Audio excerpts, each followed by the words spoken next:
Eder, Mac, Pallister. Claudio Sterpin da un certo punto di vista ti sta aiutando dicendo di aver parlato con Liliana alle 8:22 e facendo quindi cadere la teoria della sosia, ma da un altro punto di vista dice che racconti un sacco di fesserie. Quello che dice lui, guarda, mi sgomenta, mi fa del male, non voglio niente a che fare con questa persona qua, perché è una persona che si comporta in questo modo, che fa nascondere a mia moglie il fatto che sarà stato lui, indubbiamente, dirgli guarda non dire niente, ti prego, qua e là, lui sa che io a quel punto, se avessi saputo la cosa e avessi capito la cosa, le cose sarebbero andate diversamente, avrei reagito. È stato geloso di quest'uomo, sarebbe stato geloso. Noi eravamo limpidi.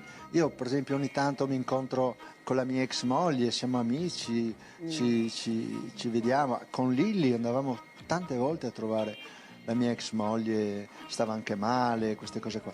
Gentili ascoltatori, buona giornata a voi tutti, buona serata al Sensitivo Locchi. Oggi ho passato le Via Crucis, non so se sia stato un colpo di ritorno di Papa Francesco, ma io penso di no, perché io non è che gli ho portato sfiga, io ho detto solo che moriva perché l'avevo visto. Oggi mi volevo recare a Santa Rita da Cascia, mentre stavo andando, percorrevo appunto che ero quasi arrivato a Santa Rita, ho preso un sasso da terra e purtroppo ho rotto la coppa dell'olio. Non me ne sono accorto e sono rimasto senza olio, ho fuso pure il motore. Ho dovuto prendere il carattrezzi e la rottamazione della macchina, 120 euro, più dovuto spendere 80 euro al taxi per farmi portare da Norcia alla stazione di Spoleto. Poi dalla stazione di Spoleto ho fatto i biglietti dei treni e ora sono qui alla stazione Termini pronto per ritornare a Civitavecchia. Io non so, perché io penso sempre in bene, questa potrebbe essere anche stato invece un colpo di fortuna, perché se succedeva qualche cosa e mi sarei fatto male con la macchina sarebbe stata ancora peggio. Dunque siccome io a questa santa sono legato e devoto da quando ero piccolo, perché io sono legato da un profondo affetto nei confronti di Santa Rita da Cascia, ogni tanto ci vado. Purtroppo oggi è successa questa cosa, però io penso che invece di una cosa brutta io la vedo come se sono stato miracolato. Perché non so dopo cosa mi sarebbe potuto succedere, però io, essendo un sensitivo, ci penso e oggi non era una buona giornata per andare lì. Comunque io dovevo fare il video perché l'anno giubilare non può stare senza un pontefice. Io ho detto e ribadisco che il cardinale Parolin sarà il nuovo Papa, il nuovo patriarca dell'Occidente. Ora vediamo se domani l'altro, se Don Cono possa contribuire, anche voi signori, se volete contribuire con un gesto di solidarietà e di fratellanza, mandarmi una piccola offerta, tanto per cos'ha le spese, perché ho avuto un sacco di spese oggi, senza incassare nulla. Di nuovo amici, un buon proseguimento di serata a voi tutti dal Sensitivo Locchi di Civitavecchia. Omicidio oggi a Mondragone, in provincia di Caserta, in un distributore di benzina. Luigi Magrino, che qui vediamo in foto, è la vittima. Processo per l'omicidio di Sofia Stefani. Emergono nuovi dettagli sui rapporti tossici e le violenze fisiche. Bologna, 28 aprile 2025. Prosegue il processo davanti alla Corte d'Assise di Bologna contro Giampiero Gualandi, ex comandante della polizia locale di Anzola Emilia. Accusato di omicidio volontario aggravato ai danni di Sofia Stefani, uccisa il 16 maggio 2024 da un colpo di pistola partito dall'arma d'ordinanza di Gualandi nel suo ufficio. L'imputato ha sempre sostenuto la tesi dell'incidente avvenuto durante una colluttazione, ma le ricostruzioni della procura e degli investigatori parlano di un gesto volontario. preceduto da un rapporto personale e professionale segnato da tensioni, abusi di potere e violenze. Le rivelazioni di Antonella Gasparini, un rapporto tossico, lui la usava.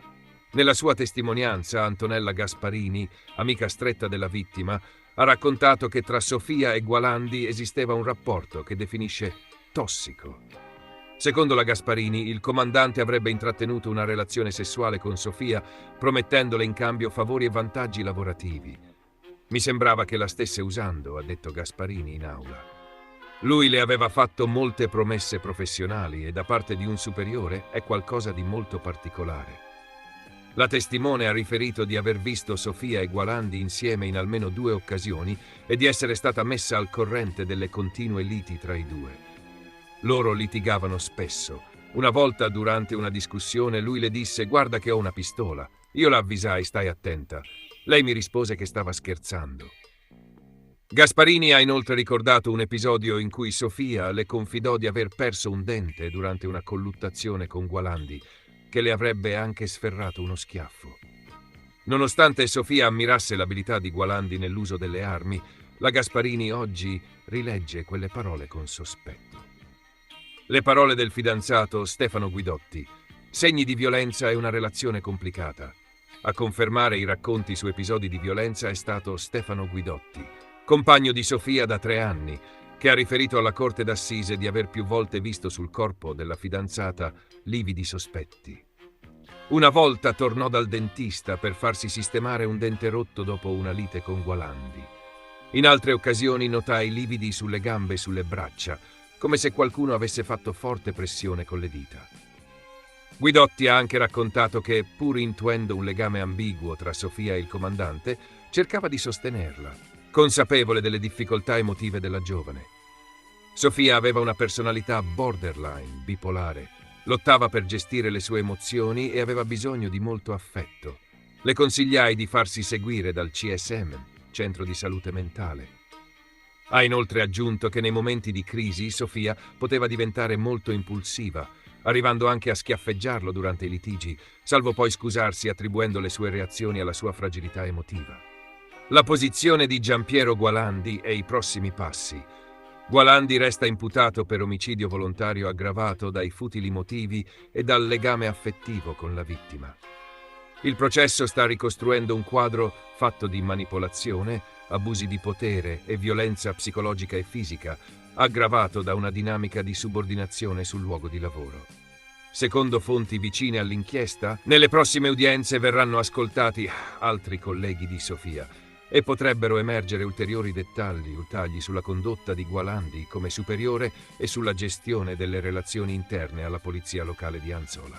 Intanto, gli inquirenti stanno valutando anche il contenuto di alcuni messaggi e email intercorsi tra Sofia e Gualandi, che potrebbero confermare le pressioni psicologiche esercitate da quest'ultimo sulla giovane agente. Lui in sella conta i giorni e le ore, su pareti freddi sogni perdono colore.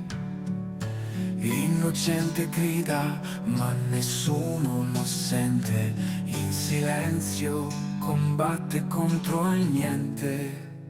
Forza Luis, non lasciarti spezzare. Anche il buio più nero può tremare.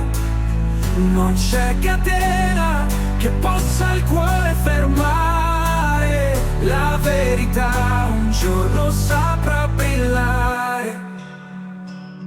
10 mesi di muri e sguardi fuori, chiusi gli occhi sul mondo che non ti scuoti. Le tue mani raccontano storie di ferro, ma la tua anima mai cadrà nell'ore. Forza Luis, non lasciarti spezzare. Anche il buio più nero può tremare. Non c'è catena che possa il cuore fermare. La verità un giorno saprà brillare. Ti operi fame per un grido di giustizia. mentre fuori dorme cieca l'ipocrisia. Combatti lui, sei la voce di un valore, nei tuoi occhi scorre la fiamma dell'onore. Forza Luis, non lasciarti spezzare, anche il buio più nero può tremare. Non c'è catena che possa il cuore fermare, la verità un giorno saprà brillare.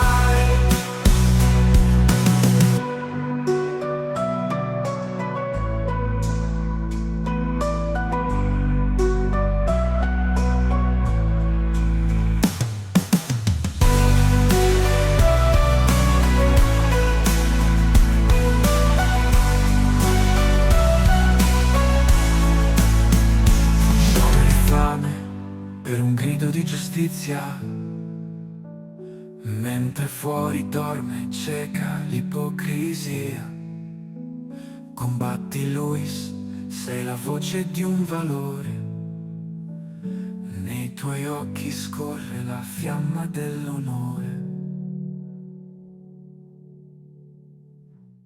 Forza Luis, non lasciarti spezzare, anche il buio più nero può tremare.